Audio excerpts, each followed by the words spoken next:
Rony, a educação é o lugar onde as transformações sociais acontecem.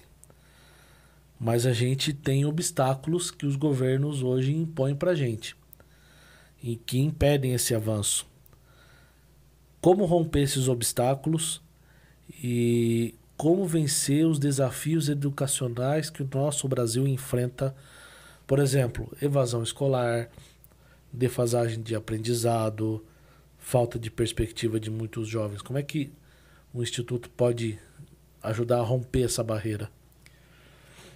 Eu acho que tem formas de responder isso. A primeira delas é pensando do ponto de vista estratégico e prático. O estratégico é assim, eu enxergar como é que essas pessoas elas pensam, qual o tipo de informação que estão chegando para elas hoje, qual é o tipo de problemas que elas estão enfrentando e apresentar para elas coisas que vinculem nesses mesmos conectores delas, mas que façam sentido, que dê propósito para essas pessoas. Isso é uma das estratégias.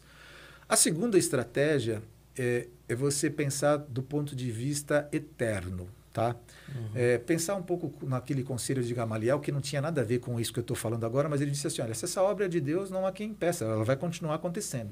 Então, se Deus ele tem, e eu tenho certeza que ele tem, interesse em transformar a sociedade, ainda que não seja toda ela, mas grande parte dela, ele vai utilizar as ferramentas que a gente está colocando à disposição. Né? Eu estou falando, olha que coisa interessante, as ferramentas que nós estamos colocando à disposição.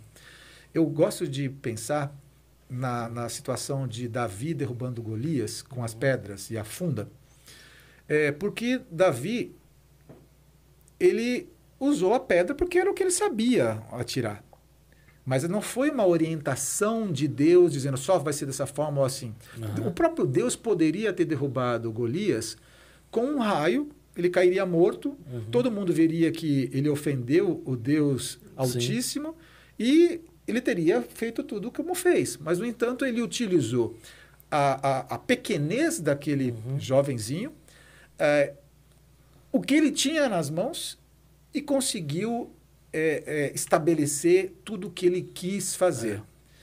E eu consigo enxergar isso nas nossas deficiências. Eu consigo enxergar que, ainda que nós tenhamos estratégias e a gente tem que procurá-las, ainda que a gente tenha pessoas boas e quero que mais pessoas boas se unam a nós, a coisa mais importante é a intencionalidade alinhada com o projeto de Deus. Se a nossa intenção ela está vinculada com o projeto de Deus, vai acontecer. Comigo ou apesar de mim. Vai acontecer. Maravilha. Quais são os planos futuros para o Instituto? E existe intenção de expandir para outras regiões do Brasil? Quais são os seus sonhos e projetos que você gostaria de realizar se não houvesse limitações financeiras? Se não houvesse limitações financeiras, é fazer um crescimento mais rápido. Então, hoje a gente pensa em Campinas e região metropolitana, depois a gente pensa em 200 quilômetros de Campinas e depois no estado de São Paulo. Então, se não tem limitação financeira, a gente vai quebrando essas barreiras. Claro que eu não consigo implementar isso tão rapidamente, mesmo que eu tenha milhões disponíveis para isso. Mas a gente consegue acelerar isso. E a grande intenção, isso é bastante interessante, é fazer com que isso não seja meu e que isso faça sentido para todas as pessoas. Porque quando você tem uma pessoa coordenando o projeto, essa pessoa morre e o projeto morre. Quando você tem uma ideia que ela é compartilhada, você não consegue mais fazer ela parar. Você não consegue mais. Então, eu tenho 54 anos de idade. Digamos que tudo ocorra super bem para mim. Tá bom, daqui a 16 anos eu estou com 70 anos de idade. Será que eu vou ter ânimo e gás para ser o presidente dessa instituição e de fazer ela acontecer? Muito dificilmente, né? Então, assim, eu estou, na verdade, plantando tâmaras. Eu não vou colher essas tâmaras. Não sou eu. Eu só quero implementar alguma coisa daquilo que Deus tem colocado nas nossas mãos para fazer. E a minha grande intencionalidade é de fazer com que isso cresça ao tamanho que Deus quer que ele tenha. desde que faça sentido, né? E o Senhor, não é que ser grande significa que Deus chancela dizendo que é positivo. Se fosse isso, a própria igreja que eu citei aqui como seja uma igreja negativa, ela não seria tão grande, não. Uma igreja universal, uma igreja gigante e não é uma igreja boa. Mas assim, e tantas outras religiões, já falando assim. Mas quando Deus está em um negócio, o crescimento acontece, né? Sim. E mesmo que aconteça de formas diferentes, né? Olha que coisa interessante, Daniel. A gente está falando aqui do Instituto, a gente quer o sucesso do Instituto, a gente quer a implementação do Instituto, a gente quer mudar a sociedade.